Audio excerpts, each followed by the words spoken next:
Interstellar filmi ko'pchilikka yaxshi tanish va ba'zi odamlarning eng sevimli kinolari ro'yxatidan joy olgan. Film rejissyori Kristofer Nolan asarini ilm-fanga iloji boricha yaqinroq qilib ishlashga harakat qilgan. Lekin qanchalik yaqin? Bugungi videoda biz ushbu filmning aynan ilmiy jihatlarini bir ko'zdan kechiramiz. Filmda bizga qurt tuynigi va Cooper boshchiligidagi ekipaj uning ichidan uchib o'tishi ko'rsatiladi. Men bu haqida bundan oldingi videolarimdan birida biroz gapirib o'tib, bunday tuynik ichra uchar apparatda sayr qilish ehtimoldan yiroqligini aytgan edim.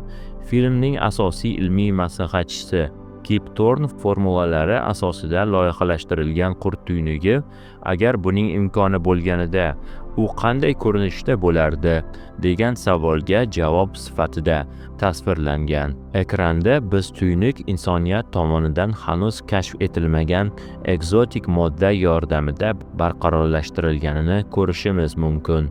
Ushbu portalning ortida matematik tenglamalar mavjud bo'lsa-da, lekin uning o'zi faqatgina Gollivud ijodi.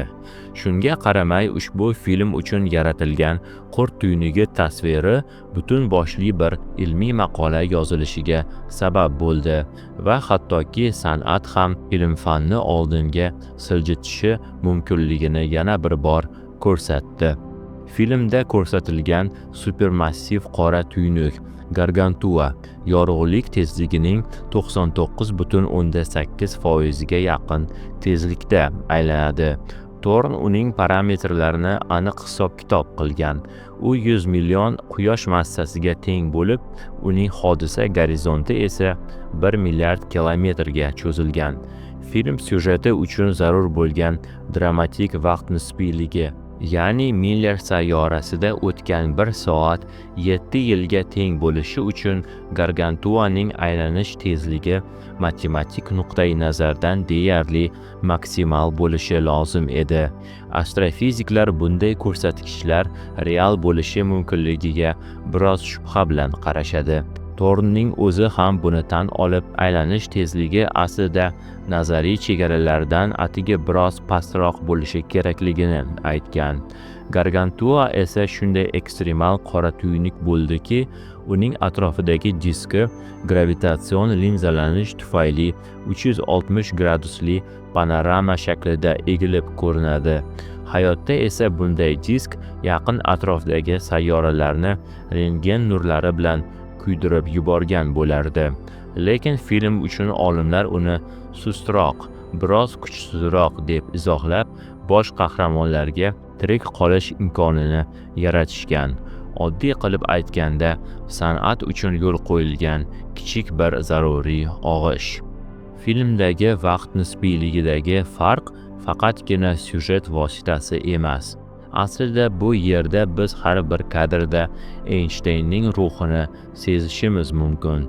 Gargantuaning hodisa gorizonti yaqinidagi Miller sayyorasi vaqtni go'yo saqichdek cho'zadi va Thornening hisob-kitoblari shuni ko'rsatadiki, bu ta'sirga erishish uchun aylanish tezligi va gorizontga yaqinlik o'rtasidagi nozik bir muvozanat zarur. Parametrlarda eng kichik siljish ham bu effektni yo'qotishi mumkin. Bu nisbiylik nazariyasining eng ekstremal holati bo'lib, filmda u deyarli imkonsiz bo'lgan nuqtagacha yetkazilgan. Biroq mana shunday ba'zi bir nozikliklarga qaramay, film umuman olganda fizika hodisalarini to'g'ri tasvirlaydi. Garchi 1 ga 60 ming nisbati haddan tashqari bo'lsa-da, kuchli tortishish maydonida vaqt haqiqatdan ham sekinroq oqadi. Tesseract, ya'ni 4 o'lchamli giperkub ichida Cooper vaqtda makon o'lchovida harakatlangandek qizi bilan muloqot qilishi sahnasi torlar nazariyasining hali o'rganilmagan hududlariga sho'ng'iydi. Bunday qo'shimcha o'lchovlar faqatgina gipotetik bo'lsa-da, filmdagi Tesseract syujet uchun xizmat qilishi yo'lida ko'p funksiyali qilib tasvirlangan.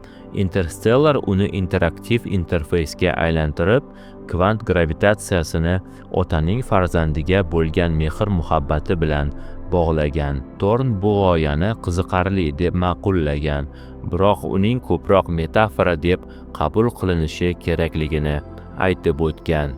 Filmdagi ko'rsatilgan to'lqinli yuzaga ega Miller sayyorasi yoki muzli qatlamlar bilan qoplangan Men sayyorasi sahnalarichi, bular qanchalik reallikka yaqin?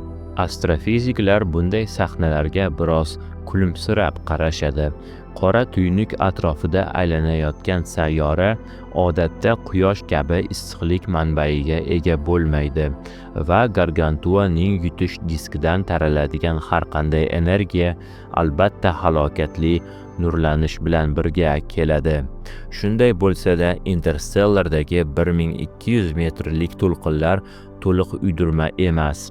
Astrofizik Jean-Pierre Luminey hisob-kitoblariga ko'ra, maksimal tezlikda aylanayotgan qora tuynuk sharoitida bunday gelio to'lqinlar nazariy jihatdan real bo'lishi mumkin. Interstellar asari haqiqat bilan fantastika o'rtasidagi ingichka chiziqda joylashgan bo'lib, u chinakam ilmiy munozaralarni ilhomlantirishga qodir bo'lgan filmdir. Uning ilmiy taraflari reallikdan biroz yiroq bo'lsa-da, ammo unchalik ham yiroq emas. Interstellar bu badiiy asar.